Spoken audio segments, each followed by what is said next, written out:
Reviews of the latest Narnia film, Voyage of the Dawn Treader, have all agreed that the standout performance is from newcomer Will Poulter, 17-year-old British actor who plays the part of Cousin Eustace. Poulter got his first break on E4's TV sketch show School of Comedy, in which adolescents take on the role of adult characters, including a dodgy estate agent, a foul-mouthed white van driver and a Polish plumber.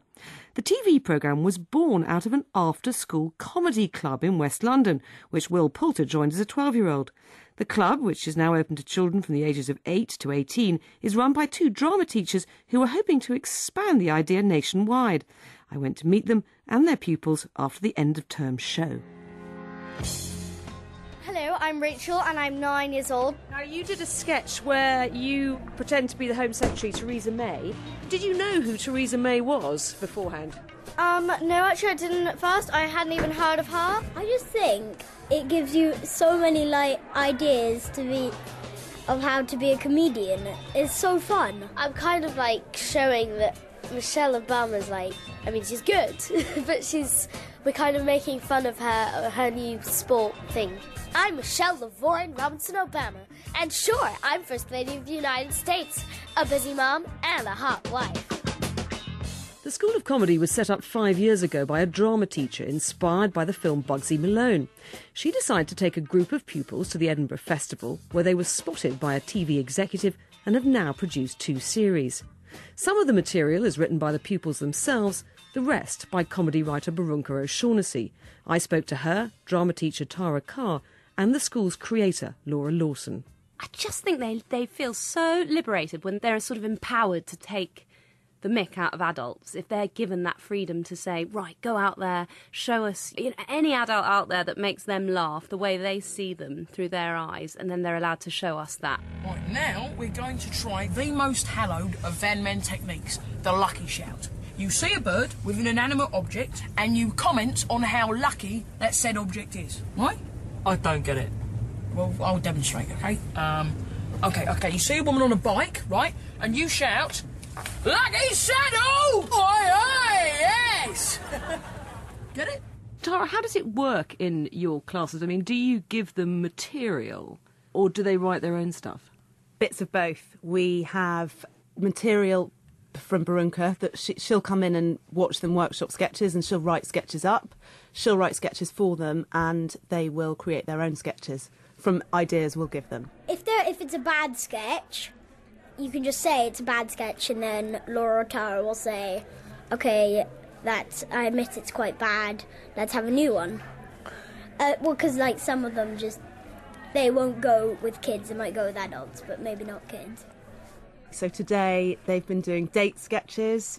They were going on dates. And how old are these kids? 8. It's hard to stop them being really filthy, though, sometimes. Yeah. They're depraved minds. It's quite disturbing. Well, I was going to put that to you, actually, because I think it says somewhere on some of your material, grown-up comedy sketches with no boundaries.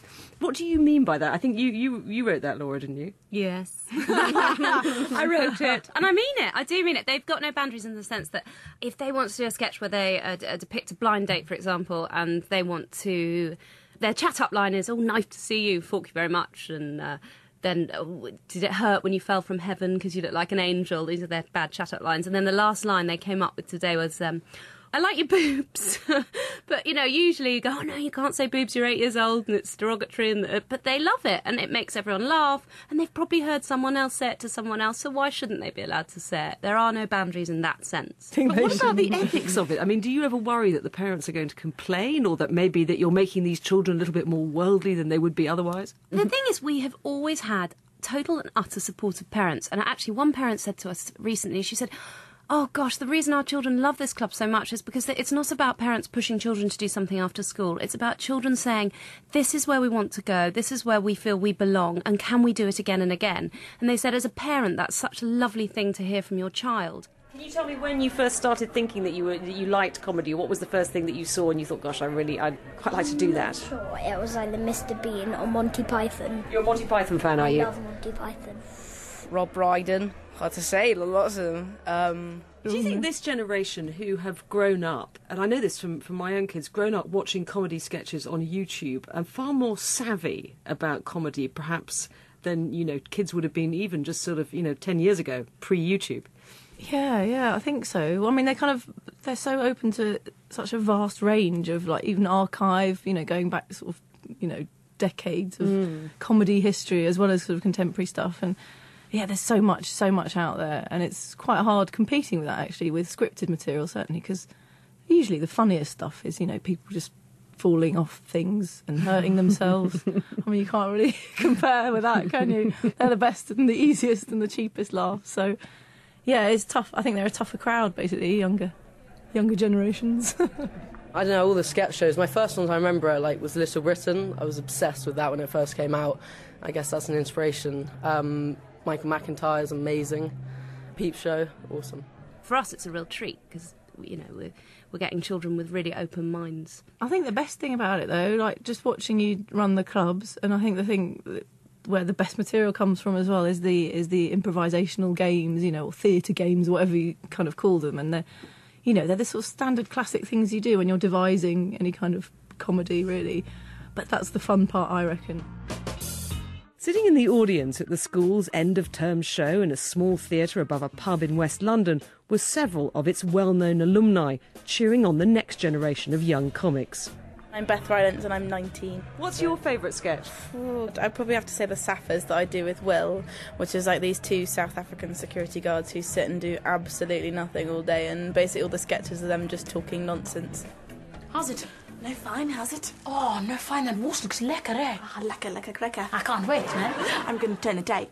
No, don't turn it, it's too soon, eh? It's not too soon. It's too soon. I'm going to turn it out. Did you guys come up with that idea or those accents, or was that written for you? We actually came up with the idea. Will could always do a South African accent, and then I picked up on it, and it just began that we would kind of talk to each other in a jokey way in those accents, and then it developed, and Barunka overheard us talking like that and went, "What are those accents that you're doing?" I went, "Oh, actually, they're South African," and then Barunka wrote it down, and it kind of magically appeared in a script, and that was where it came from, really. We interviewed the comedian Simon Amstel here on Front Row recently, and he talked about this life-changing moment when he was sort of 12 or 13. Because he was so shy, his parents sent him to a sort of Saturday drama club, and the moment he first realised that he could make an audience laugh, he said, was a turning point in his life. I mean, have you had kids come to the comedy club who've been sent by their parents because they're shy? Yes, I think that's definitely what's emerging the past few years. Parents have said to us, we cannot thank you enough for what you've done for our child.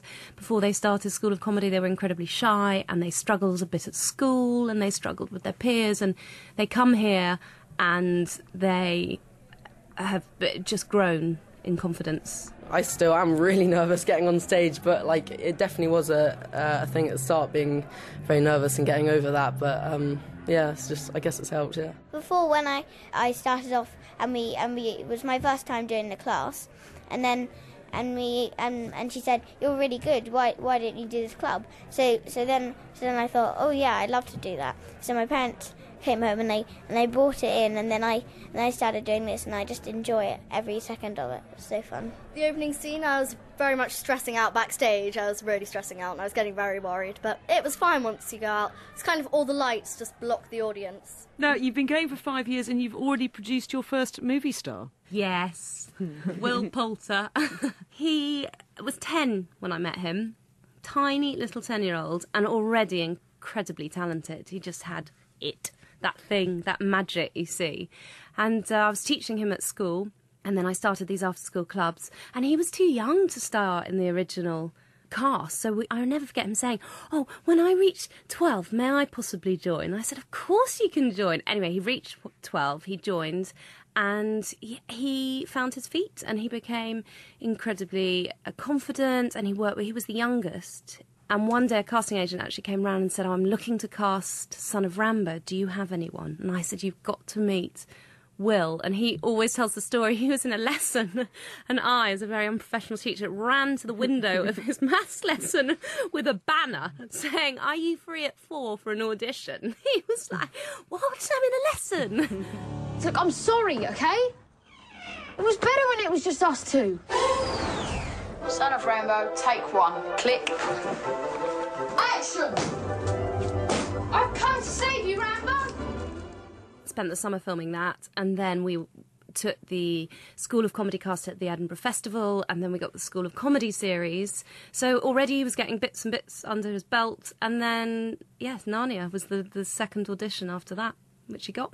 I know you've got plans to expand. You've got 2 new clubs opening in other parts of London. Have you got plans to expand to outside the capital? Yes, absolutely. We're opening 2 new clubs in January in London, but by the middle of next year, we are hoping to be expanded to Liverpool and Manchester. We've got Beth from the series up in Liverpool, so she's going to open a club there. We've got Ella in Exeter. And we've got others going to different universities and different towns, so we're hoping to be open in lots more cities.